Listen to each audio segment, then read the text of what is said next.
Would you die for me? Yes. I live for these moments with you. I'm all yours. The Joker and Harley Quinn are unpredictable. They are the king and queen of Gotham City. Talk about a romance gone wrong. Come on, Puddin'! Do it! You don't know whether Harley's gonna, laugh, hug you, or, shoot you in the face. Stupid bats, you're ruining date night! And then Joker's, even worse than that.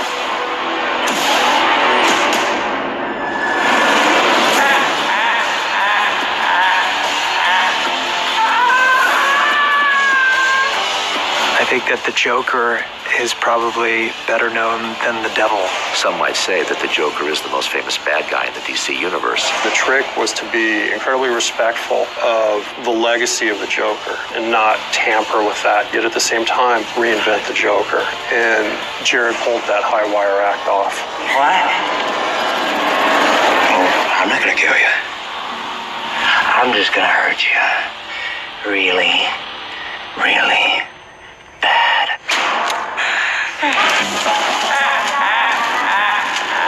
I remember when I got the call, I had this simultaneous feeling of excitement and dread.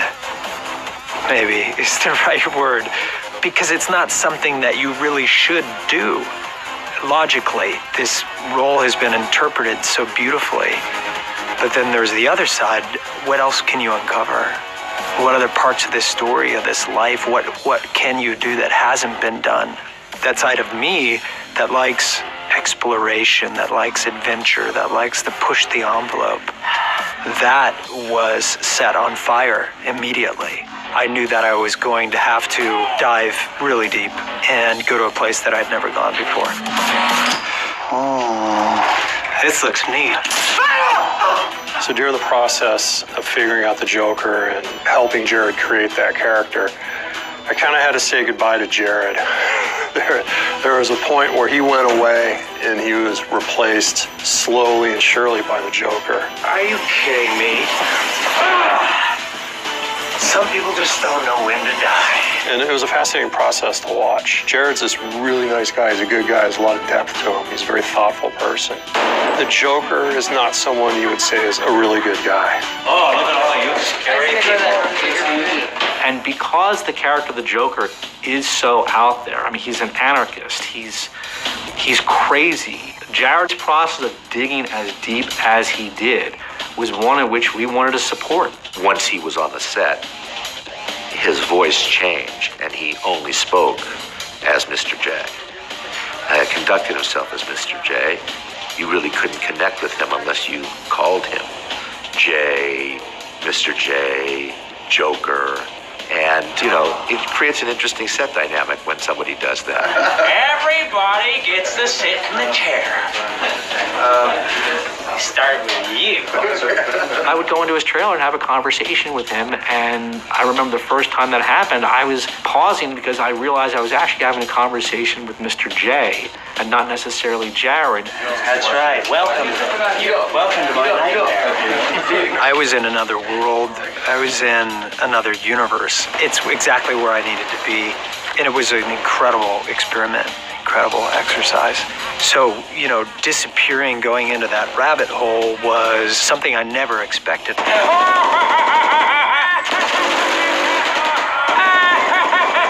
When we started to discover who the Joker was and what his process was, we were all like, oh my God, this is freaking genius. I mean, what he was doing was genius. We continued, my friend. I have a feeling. To see the cast react to what Jared was doing in the way that they did, when they're all in a scene together, you can feel that energy. You can feel that terror that they feel about what he's going to do next, who he is, how crazy he is. I can tell you meant that.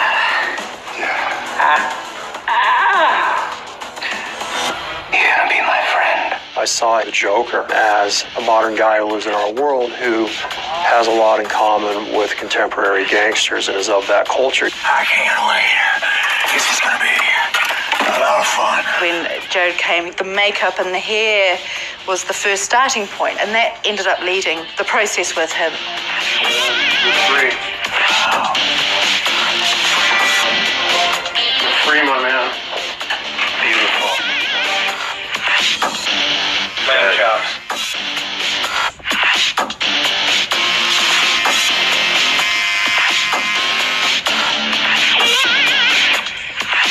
One interesting thing that happened is we explored the purple suit a lot. He was saying it's just too much with all of the tattoos and the hair and everything.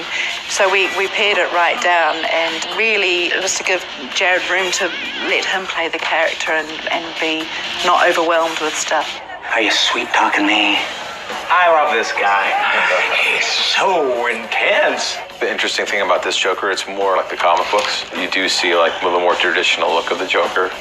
Really dark green hair, white skin. I love it because he's got the detail of metal teeth, because at some point someone knocked his teeth out. So to have a version of the Joker in this and have this cool relationship with Harley Quinn, which is relatively new to the age of comic books, it's really fun to see. It's exciting to bring that new element, I think, to film. There is something you could do for me, Doctor. Anything. I mean, yeah. I need a machine gun. A machine gun?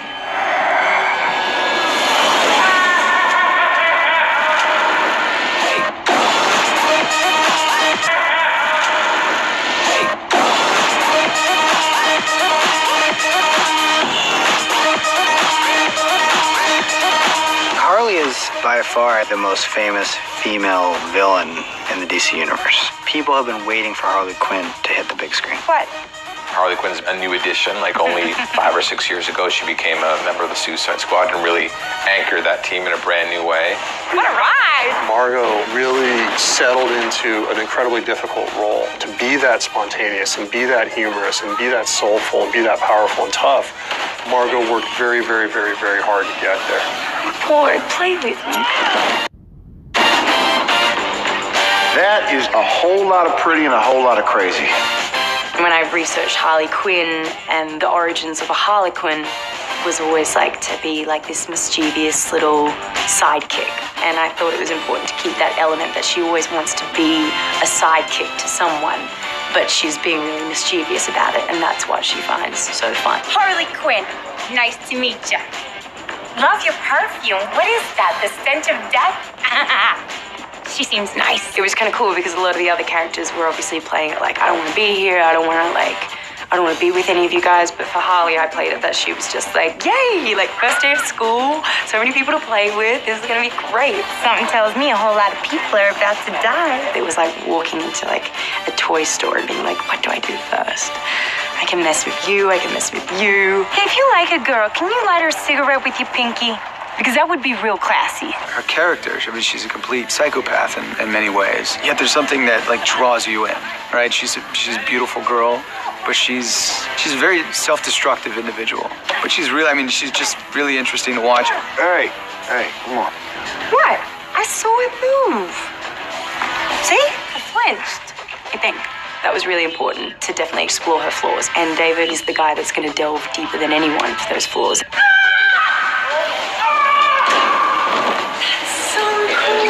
I feel like human instinct sometimes to want to be portrayed in a positive light.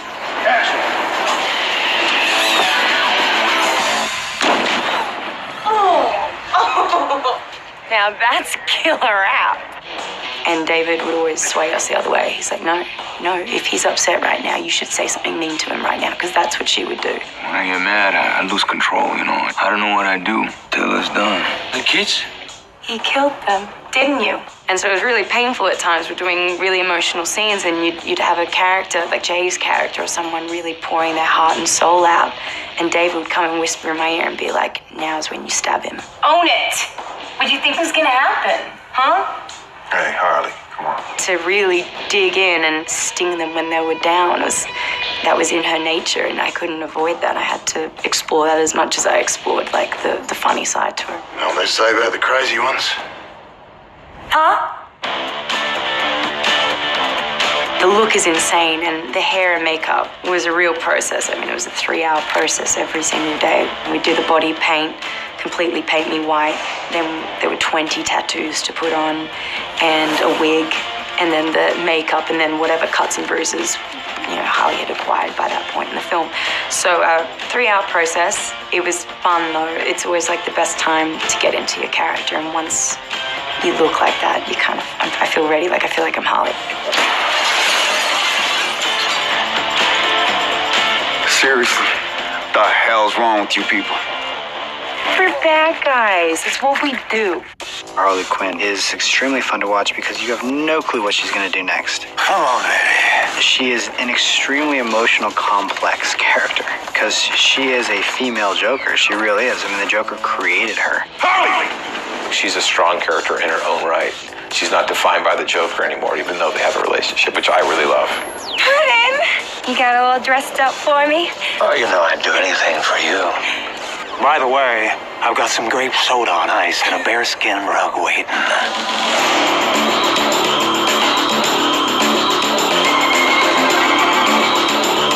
So in Suicide Squad, part of the story is this really epic romance between Joker and Harley. In the comics, there's been a lot of different versions where it's a little bit antagonistic. It's not a healthy relationship often. And this is like Harley and the Joker are like Bonnie and Clyde in the DC universe. It's a fascinating love story because is it love-love? Is it love-hate? There's a lot of ways to argue what that relationship is and what that relationship means. Honey, she is the fire in my loins, the itch in my crotch. The one, the only, the infamous Harley Quinn. Puddin'? Oh. You want me? Oh, come to daddy.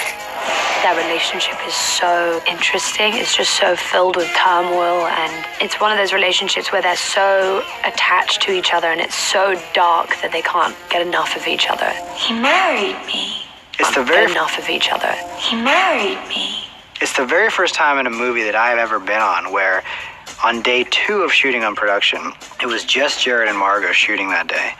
And the entire crew, you just kind of look around and their jaws are on the floor because they're watching something so special and so unique. You dirty pervert. Oh, my God.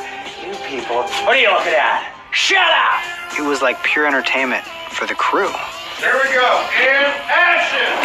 Get off me! What do we have here?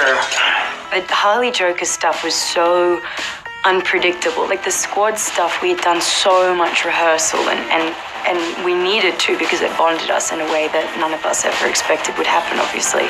But the Joker stuff, Jared and I didn't really do any rehearsals off screen. I'm rehearsal. It's very scary.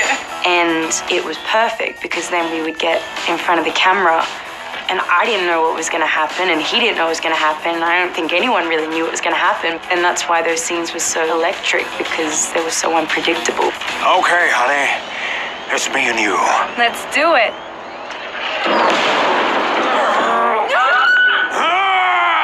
I was lucky in that I had a pretty phenomenal partner in this. I was really lucky to work with her. Incredibly kind, incredibly patient, which you have to be with the Joker in the room. Desire becomes surrender. Surrender becomes power. I was lucky in that I had a pretty phenomenal partner in this. I was really lucky to work with her. Incredibly kind, incredibly patient, which you have to be with the Joker in the room. Desire becomes surrender. Surrender becomes power. You want this? I do. God, you're so good. When you're acting with Joker, like I didn't see any of Jared, not for a second. It was Joker, and he's nuts. But whatever the result was, it meant that we got these great moments on screen.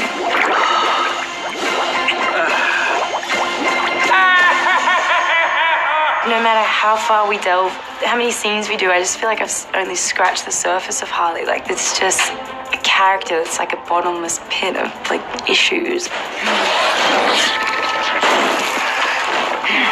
I could play Harley for like 10 years and be happy. I think the Joker will live forever. I think that he's in some ways the perfect villain. He has stood the test of time, and there will always be a Joker. You may not think so, but he's there, waiting to chew your bloody face off.